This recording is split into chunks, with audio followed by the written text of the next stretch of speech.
Greetings, cyberdogs and citizens of the interbubs. This is Ren digging in Nog coming at ya in another Minecraft episode from the HermitCraft server. We're kicking things off today, my friends, from the Rendoc Mushroom Island Industrial District, where today we are going to be building a couple of factories that are going to accelerate the Rendoc Shopping Empire to the next freaking level in Season 8. That's right, my dudes. Today is the day we fire up our log business for Season 8 by creating the most insane tree chopper that we have ever made on the HermitCraft server.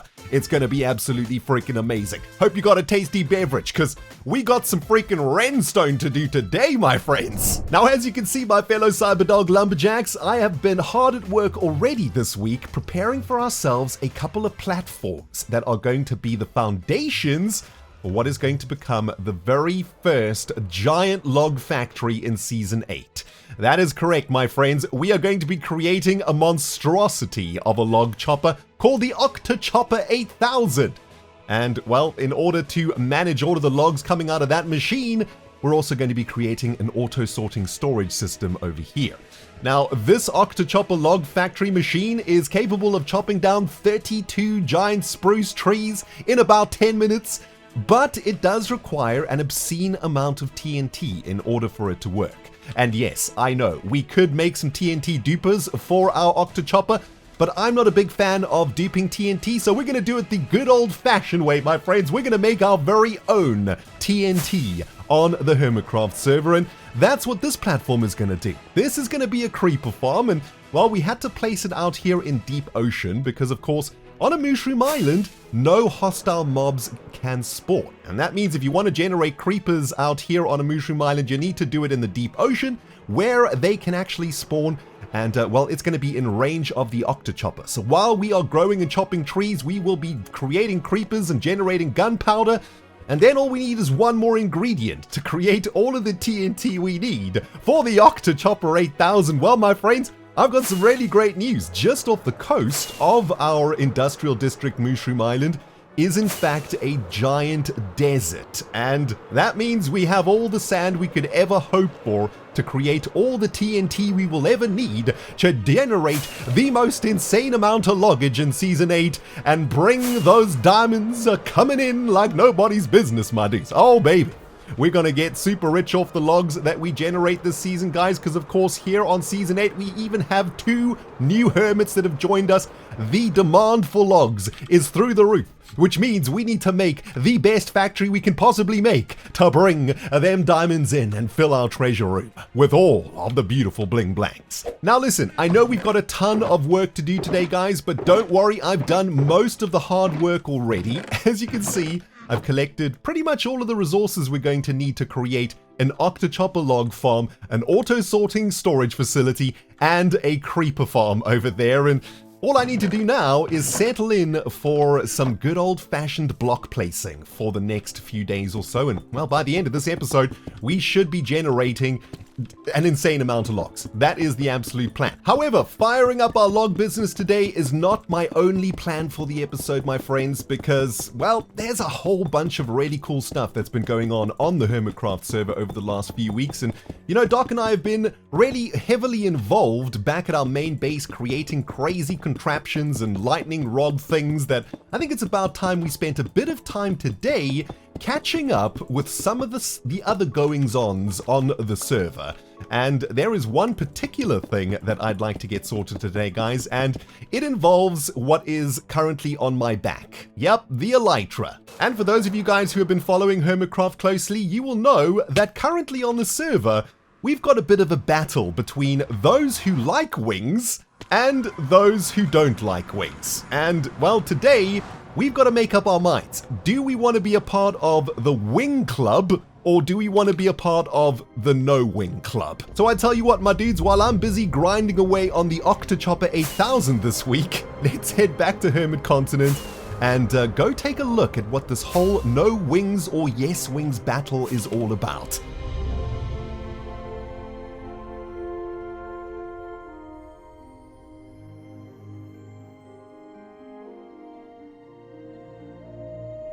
To wings or not to wings? That is the question of the week, my dudes. And for those of you guys who have no idea what I'm talking about, let me try and very quickly explain. For no other reason other than this is HermitCraft, there is currently a debate raging across the server about whether we should or should not use an elytra. This apparently has become such an important issue in Season 8 that 2 brand new clubhouses have currently been set up on the continent.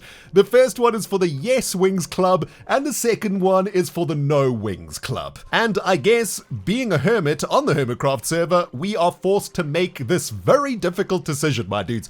Do we use an elytra or do we not use an elytra? And I think we need to take a couple minutes to make this decision because, well, I can't think of any better reasons other than it's HermitCraft stuff. Anywho, so let's go check out the 2 clubhouses and see what they have to offer. Starting with the No Wings Club, which I believe is run by Iskal and Etho. And yeah, here it is in their shattered savannah base. And it's actually kind of glorious hanging off the edge of this cliff. And well, the No Wings Club offers you a bunch of amazing medals that you can earn by not using an elytra for a certain amount of time. And I gotta say, that is kind of appealing. I do like collecting weird stuff in Minecraft and in life in general. So I do kind of want to get my hands on those medals, but it means we can't use an elytra. Alright, let's pop our heads into the Yes Wings Club, which I gotta say, pretty fancy headquarters up in here, man. Got helicopters and everything around the place. Very nice. And, well, of course, if we join this club, we are allowed to use the elytra. And, well, looking at what's on offer here, we get a free shulker box, a free elytra, a really sweet-looking, like, flight hat thing. And most importantly, I guess we get to use an elytra. Although I gotta say, this leather flying hat this is magnificent. I mean, a bunch of sweet medals, very cool, but derpy-faced hat thing?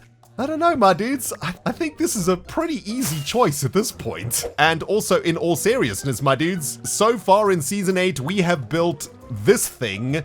And we also started the season by building this thing. And let's be honest, neither of those crabtastic structures could have been built without an elytra. So I'm thinking, yeah, this is pretty easy. We're going to join the Yes Wings Club. We need the elytra. And we're going to take the free shulker box, the free rockets, the free derp hat, and be very proud to be in the Yes Wings Club.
Now my dudes, I gotta be honest, I've spent most of this week so far working on the industrial district, collecting all of the resources needed to set up the Octachopper and the creeper farm, and honestly right now, it is the next day in real life, and I want to do something completely different. A ton of you guys let me know in the comments of the previous videos that there is a little gift for me waiting in the pirate crab ship.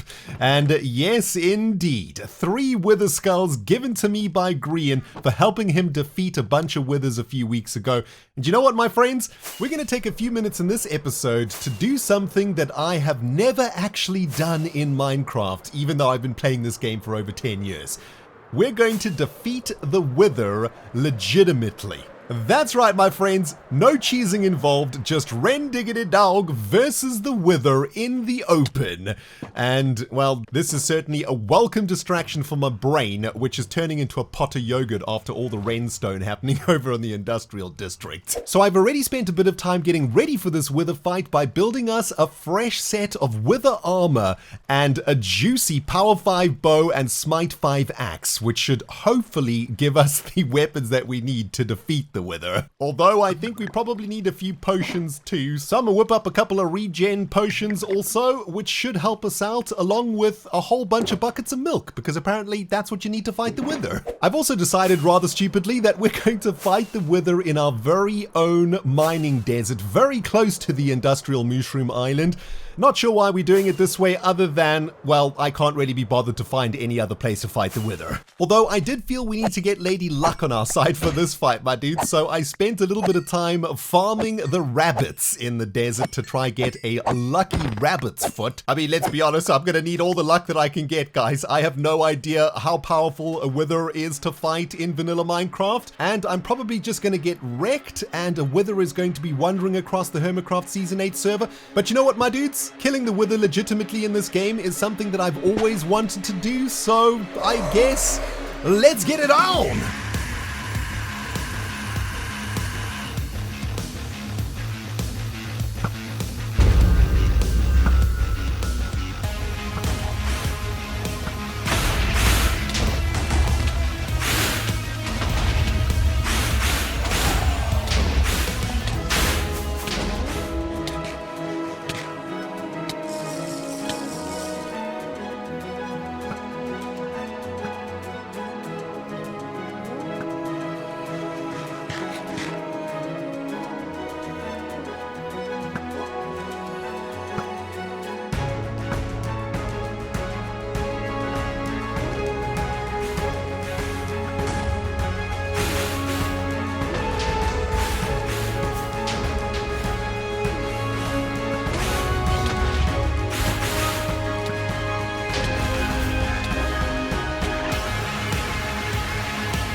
I gotta tell you, my cyber-diggity dogs, that wither fight felt pretty darn awesome, if you ask me. For the first time ever on the HermitCraft server, we managed to get our very own legitimate beacon. And you know what? I never thought I'd say this, but I think after 10 years of Minecrafting, we might actually be getting pretty good at this game. It's the next day in real life, my fellow Season 8 lumberjacks, and ooh doggy, do I have some amazing news for you guys today. I've pretty much been on the grind out here at our Mushroom Industrial District for the majority of this week, and finally, this morning, with a hot cup of coffee in my hand right now, I can tell you guys with a smile on my face that the Octachopper is fully operational and ready for some serious tree blasting. I'm also proud to announce that I think this might be the best redstone thingamajiggy that I have ever made on the HermitCraft server, because it's not just an awesome TNT tree farm. Oh no. The Octachopper 8000 consists of 3 major systems, starting of course with the chopper itself that feeds into an auto-sorting system to make our lives easier. And on top of that, whenever we're in this area, we are generating gunpowder from the creeper farm so that we can keep on chopping day or night on the HermitCraft server and keep them logs flowing like nobody's business, my dudes. But enough dilly-dallying, my dudes. I'm sure you're as excited as I am to get this sucker fired up on camera for the very first time. So I'll tell you what, let's take the Octachopper 8000 through a single harvest of giant spruce trees and really put the system to the test. What do you say? Okay, so there are a number of steps we need to do for a single harvest of the Octachopper 8000. Let's go through them one at a time. Starting with, of course, collecting all the stuff that we need for a harvest. In this case, we need to collect some bone meal, some saplings, some dirt, and then get the trees grown in the correct configuration on the growing platforms. And as we're growing giant spruce trees for this harvest, we'll need to plant them in a flower type configuration, making sure that the very center of all 4 of the trees are completely open so that we can drop some juicy TNT into them and blow them up. Now, one thing we always need to keep in mind when using the Octachopper 8000 is that because there are 8 blasters in this machine, we are going to be burning through 128 saplings for each harvest. And that means just before we start blowing anything up, we need to come up here with a Fortune 3 hoe and make sure that we replenish all of the saplings that we use to plant the trees so that we can, well, do this over and over again without ever running out of saplings. Next up, we need to make sure that the center of each of the growing platforms is completely free of any blocks, including leaves or logs that might have spawned when we bone mealed the trees. And that's of course to ensure that the TNT can get all the way down to the bottom and we don't run into any synchronization problems when we start the actual blasting. Oh, we're getting close now, my dudes. I can feel the explosions rippling through my body already. But we've got another step to do here, of course, which is to create all of the TNT from the gunpowder coming out of the creeper farm and the sand coming from our mining desert. And then we need to load each of our 8 TNT blasters with a fresh supply of TNT. And that, of course, brings us to the final step of the Octablaster 8000. A step that I have been waiting for this entire week. This machine is configured to simultaneously drop TNT at different levels up the trunk of the trees, starting at the very bottom and ending all the way at the top. And if we start with the button all the way on the right and work our way to the left, we can very cleanly and very efficiently chop down 32 giant spruce trees in, well, a matter of minutes. And even though I've done this for the last couple of seasons, starting with a single chopper, and then last season we did a quadra-chopper, and then this season we've done an octa-chopper, I gotta say, this is still one of the most satisfying things that I've ever done in Minecraft. I don't know why this gives me so much joy, but I could literally do this all day long, and I probably will end up doing this for, well, hundreds of hours this season so that we can supply the hermits with all the logs that they need. And you know, there's something just so satisfying about successfully setting up such a complicated redstone system in vanilla Minecraft. I mean, I just can't get over it, even after all of these years playing this game. After a solid week of grinding the Octachopper, seeing it actually function and work and do what it's supposed to do, I don't know, man, it's a feeling you just can't beat. You know what I'm saying, my fellow Minecraft players? And so here we are, my friends from all over the world, trapped inside of an AFK chamber at the end of another gloriously productive week on the HermitCraft Season 8 server. My goodness, we have achieved quite a lot out here, my dudes. We be cooking with the gas, something fierce out here at our industrial district. The Octachopper 8000 ready to get fired up and ready to churn out a ridiculous amount of logs over the next coming months or so. We are max industry go in the Rendoc Shopping Empire, my dudes, and I tell you something, we are going to need all the logs that we can get over the next coming few weeks, because for those of you guys who have been watching Doc's series, you will know that he has found a way to generate, well, pretty much an infinite amount of shulker shells. He has made the most insane shulker farm you have ever seen. You definitely need to go check out his episode after this one. And of course, if we're going to turn all of those shulker shells into shulker boxes to sell to the hermits and get ridiculously stinking rich in Season 8, we're going to need an infinite amount of chests, and that means a ridiculous amount of logs. And, well, as you can see, we are already starting to stock up here at the Octablaster, and I cannot wait to get this place fired up and make sure that we can actually start, well, making some diamonds on the server, because we don't even have a shop right now. I guess that's going to be next up in our series, my dudes. Next week with Doc, we're going to set up the Rendoc Shopping Empire. We need a shop, we need to sell logs, we need to sell shulker boxes, and we need to make some bling blangs up in here. I mean, that was the point of all of this, wasn't it? I'm pretty sure at the beginning of the episode, I said we're doing this so that we can make some diamonds. If I didn't say that, well, that's the point of it. All right, we need diamonds, and we need them quick, fast, and in a hurry. Anyway, my dudes, I'm going to get down to some serious chopping over here at the Octachopper 8000. Thank you so very much for watching this episode. I hope you have enjoyed it. And if you have, well, don't forget to smackety smack that like button. And if you want to see more from me, the Rendog, please consider hitting that subscribe button. My dudes, we'll smell you all in the next episode.